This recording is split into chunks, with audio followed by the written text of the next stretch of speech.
Friends, ఈరోజు మేము గర్జలు చేద్దాం అనుకుంటున్నాం. ఎందుకంటే కొంచెం ఇంట్లో బెల్లం ఉంది.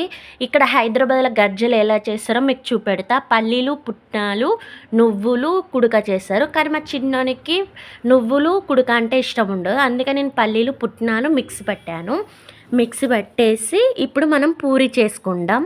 పుట్నాలు, పల్లీలు మిక్స్ పట్టినాం. అలానే బెల్లం కూడా వేసి మిక్స్ పట్టి ఇప్పుడు గర్జల పావు తీసుకుని ఒక పూరి గర్జల పావు మీద వేసుకొని దాంట్లో 2 స్పూన్లు వేసి గర్జ ఒత్తుకోవాలి. మనము గర్జ ఒత్తుకున్నాక సైడ్కున్న పిండి మాత్రం తీసేసి ఇప్పుడు మనం ఆయిల్ వేసుకోవాలి.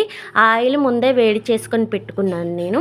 ఇప్పుడు ఈ షేప్ వస్తుంది, గర్జ షేప్ వస్తుంది మన గర్జ పావు కాబట్టి. ఇప్పుడు ఆ గర్జను తీసుకుపోయి మనం ఆయిల్ వేసుకోవాలి. 2 దిక్కులా కాల్చుకోవాలి. గోల్డెన్ కలర్ వచ్చేదాకా అలా కాల్చుకోవాలి. నేనైతే వక్కలు మాత్రమే పట్టాను. ఇప్పుడు గర్జలు మాకైతే 10 వచ్చినాయి. చూడండి, ఇక్కడ వక్కలు పెట్టిన బెల్లము ఆటోమేటిక్గా ఆయిల్ వేస్తే కరిగిపోతుంది. టేస్ట్ అయితే చాలా బాగుంటుంది. మీరైతే ఒకసారి ట్రై చేయండి. బాయ్.